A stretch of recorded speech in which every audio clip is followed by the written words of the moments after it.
Hello दोस्तों, स्वागत है मेरा यूट्यूब चैनल में। और आज हम लोग डिस्कस करने वाले हैं input tax credit in case of construction of immovable property. जैसे कि हम लोग सभी को जानते हैं, इनपुट टैक्स क्रेडिट हमें जब भी हम लोग कंस्ट्रक्शन ऑफ इमूवेबल प्रॉपर्टी करते हैं तो उस केस में हम लोगों को मिलेगा कि नहीं मिलेगा, इससे रिलेटेड हम लोग समराइज वे में डिस्कस करेंगे। जैसे कि आप लोगों को पता होगा, सेक्शन 17(5)(c) और 17(5)(d) डील करता है कंस्ट्रक्शन ऑफ इमूवेबल प्रॉपर्टी से रिलेटेड। तो उस पे आईटीसी ब्लॉक है कि नहीं, ये हम लोग डिस्कस करेंगे। तो मैं आप लोगों को बता देता हूँ कि construction of immovable property section 17(5) में कवर है, इट मीन्स ये ब्लॉक है। लेकिन ब्लॉक कब होगा, उसके लिए कंडीशन, तीन कंडीशन है।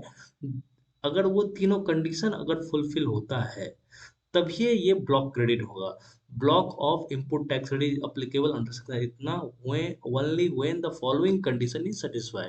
यानी कि अगर मान लीजिए आप कोई भी कंस्ट्रक्शन ऑफ इमूवेबल प्रॉपर्टी कर रहे हैं, मान लीजिए बिल्डिंग बना रहे हैं या इवन फैक्ट्री में बिल्डिंग बना रहे हैं या प्लांट एंड मशीनरी, बड़ा प्लांट एंड मशीनरी अगर आप मान लीजिए आप कंस्ट्रक्ट कर रहे हैं, तो उस केस में आप, क्योंकि वो भी तो कंस्ट्रक्शन ही हुआ, अगर प्लांट एंड मशीनरी को आप मान लीजिए उसका जो सपोर्ट होता है नीचे में, स्ट्रक्चर बनाया जाता है, उस वो सब रिलेटेड सभी तो प्लांट एंड मशीनरी का ही पार्ट माना जाता है।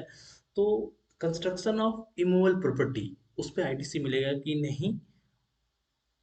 अब आईटीसी आपको तभी मिलेगा अगर ये तीनों कंडीशन अगर आप नहीं फुलफिल कर रहे हैं, तभी आपको मिल जाएगा। अगर ये तीनों कंडीशन में अगर आपका फॉल कर जाता है तब आपको आईटीसी नहीं मिलेगा। जैसे कि मान लीजिए property being constructed should have been capitalised in the books of account.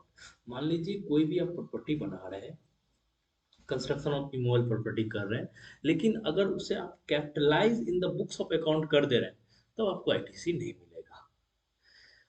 Construction, the property being constructed should be an immovable property. अगर ये इमूवेबल प्रॉपर्टी होगा तब आपको आईटीसी नहीं मिलेगा। पहला कंडीशन क्या है, अगर आपको आईटीसी नहीं मिलेगा अगर आप कंस्ट्रक्शन ऑफ इमूवेबल प्रॉपर्टी कर रहे हैं जिसका की जो अमाउंट होगा बुक्स में आप उसे कैपिटलाइज करेंगे, नंबर वन।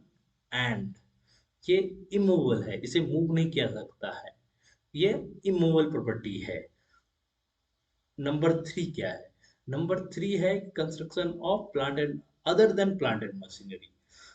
आपको कंस्ट्रक्शन ऑफ इमूवेबल प्रॉपर्टी के केस में आईटीसी नहीं मिलेगा, सिर्फ ये तीन केस, अगर तीनों केस एक के बाद एक अगर आप सेटिस्फाई करते हैं तब। जैसे कि आप जो भी कंस्ट्रक्शन में कॉस्ट इनकर करेंगे आप उसे कैपिटलाइज कर दे रहे हैं, नंबर वन। एंड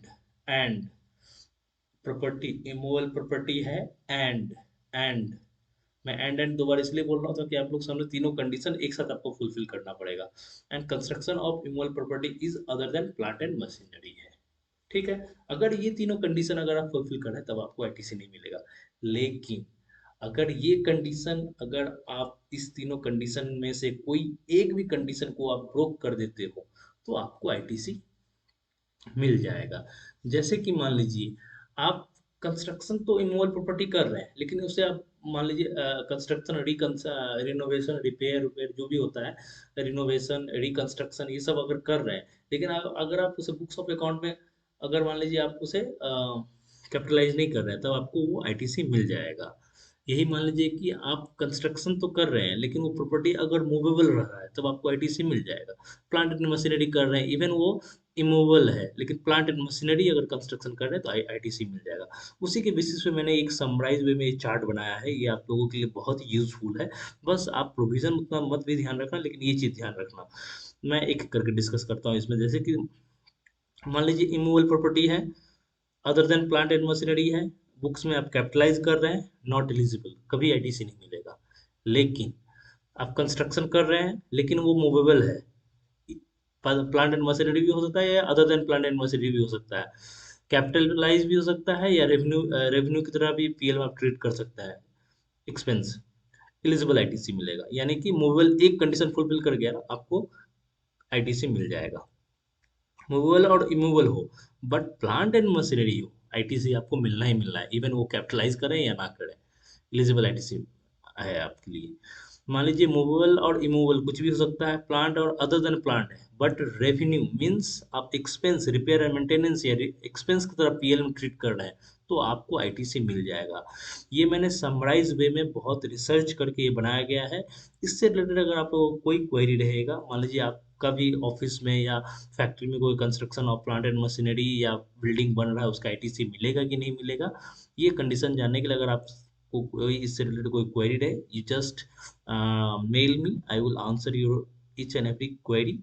आप लोगों से रिक्वेस्ट करूंगा मेरे चैनल को सब्सक्राइब कर लीजिए। तो आज हम लोगों ने क्या देखा कि कैसे हम लोग इनपुट टैक्स क्रेडिट ले सकते हैं in case of construction of plant and machinery. Thank you very much मेरे वीडियो को देखने के लिए।